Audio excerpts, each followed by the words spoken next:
नमस्कार मित्रों, जीवन मंत्र चैनल में आपका पुनः एक बार स्वागत है। मित्रों, आज के एपिसोड में हम सफलता के रहस्य पर चर्चा करेंगे। मित्रों, जीवन में कोई भी कार्य करना हो और उसमें सफलता प्राप्त करनी हो तो हमें एक निश्चित सूत्र का प्रयोग करना होता है, जिसे हम सफलता का रहस्य भी कह सकते हैं और सफलता का मंत्र भी कह सकते हैं। तो मित्रों, सबसे पहला, अगर हम अपने किसी भी कार्य में सफल होना चाहते हैं तो सबसे पहला उसका पड़ाव पड़ता है, वह है हमारा आत्मविश्वास। हमें कोई भी कार्य करने से पहले खुद में विश्वास रखना होगा, अपने आप पर भरोसा रखना होगा कि मैं वह कार्य कर सकता हूँ। जब तक हम अपने आप पर भरोसा नहीं करेंगे, निश्चित मानिए वो कार्य कभी पूर्ण नहीं होगा। जो भी कार्य सफल होते हैं वह एक ही विचार से सफल शुरुआत होती है और उसी के कारण सफल होते हैं, वह है कि मैं यह काम कर सकता हूँ। तो यह शब्द अवश्य मन में रहना चाहिए कि मैं यह काम कर सकता हूँ, चाहे कितना भी कठिन काम हो। जैसे ही हमारे मन में यह विचार आता है कि हम यह कार्य कर सकते हैं, हमें अतुलनीय ऊर्जा और शक्ति प्राप्त होती है। और इसके विपरीत, जैसे ही हम यह विचार कर सकते हैं कि यह कार्य मेरे बस की नहीं है, उस वक्त हमारे शरीर की सारी ऊर्जा नष्ट हो जाती है। दूसरा पड़ाव है इसका निश्चित लक्ष्य। निश्चित लक्ष्य ही हमें आगे बढ़ने के लिए दिशा देता है।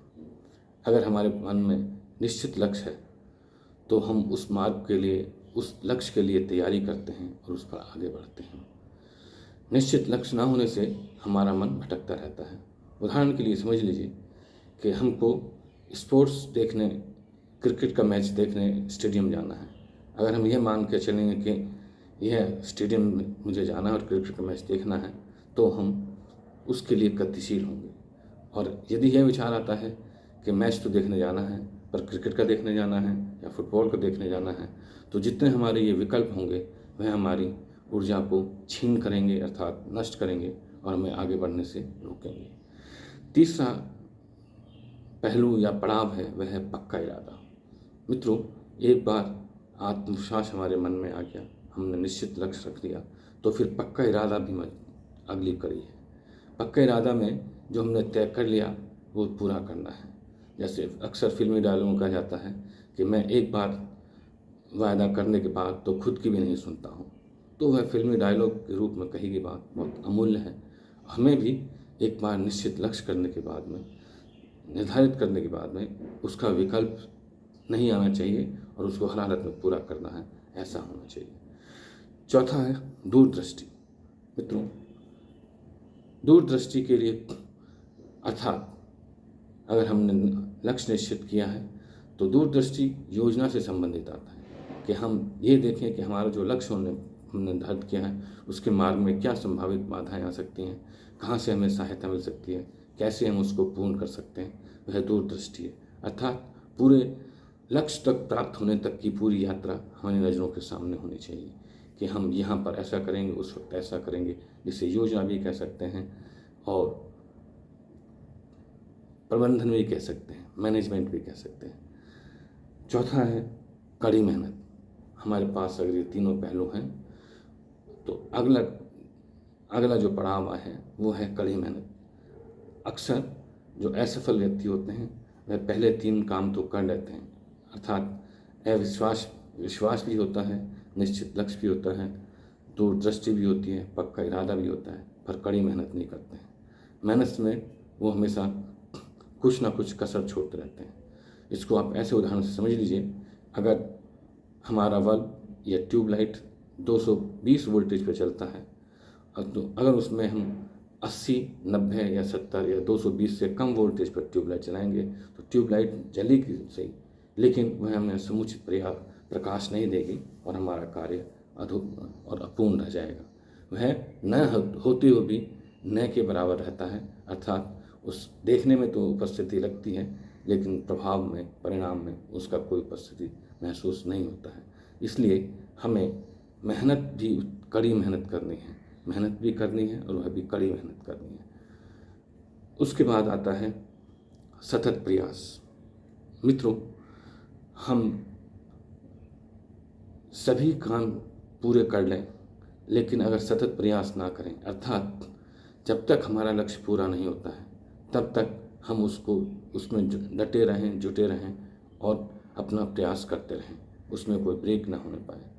अगर सपोज किए हमको सिनेमा हॉल जाना है और हम सब कुछ तय करने के बाद भी चलते हैं, फिर रुक जाते हैं, चलते हैं, फिर रुक जाते हैं, चलते हैं, फिर मुड़ के बात करने लगते हैं, तो हम समय से फिल्म देखने सिनेमा घर नहीं जा पाएंगे और हमारा प्रयास नष्ट हो जाएगा।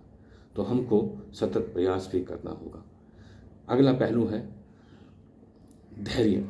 मित्रों, जितने भी असफल व्यक्ति होते हैं उनके अंदर एक विशेष अवगुण रहता है कि वो धैर्य का पालन नहीं करते हैं। अर्थात हमने कोई कार्य शुरू किया है तो उसको पूरा करने के लिए जो न्यूनतम समय आवश्यक है वह तो देना ही पड़ेगा।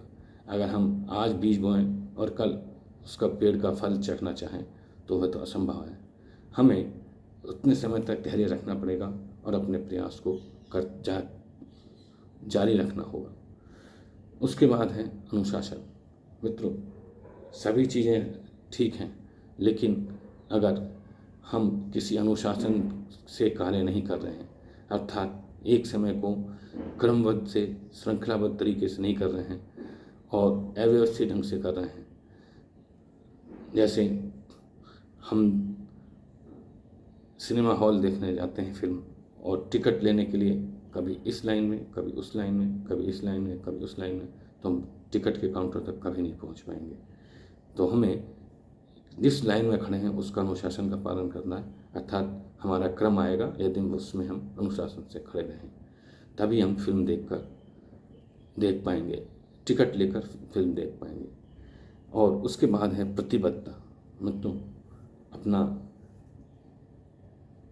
आत्मविश्वास हमारे अंदर है, निश्चित लक्ष्य हमारे पास है, पक्का इरादा है, दूरदृष्टि है, कड़ी मेहनत है, सतत प्रयास है, धैर्य है, अनुशासन है, परंतु प्रतिबद्धता नहीं है। प्रतिबद्धता का मतलब है कमिटमेंट, अर्थात हमने जो कार्य किया है उसको हर हालत में पूरा करना है और उसके लिए समर्पण की भावना जब आ जाती है, जैसे अगर हमको 6 बजे किसी जगह से मिलने जाना है तो वहाँ पर हमको मिलने जाना ही।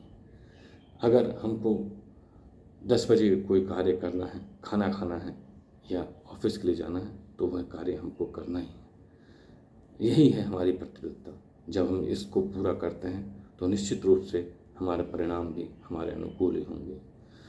तो मित्रों, आज हमने चर्चा के विषय में जो रखा वह था सफलता का रहस्य, और उसमें मूल बिंदु थे निश्चित लक्ष्य, क्षमा करना, पहला है आत्मविश्वास, निश्चित लक्ष्य, पक्का इरादा, दूरदृष्टि, कड़ी मेहनत, सतत प्रयास, धैर्य, अनुशासन और प्रतिबद्धता। यही हमारे जीवन में सफलता के मंत्र हैं। इनका पालन करें और सफल हों। मेरा वीडियो कैसा लगा अपनी राय जरूर जाहिर करें और इस पर लाइक, सब्सक्राइब और शेयर करना ना भूलें। तब तक के लिए विदा, और आगामी वीडियो में हम फिर पुनः मिलेंगे किसी एक नए विचार के साथ। धन्यवाद।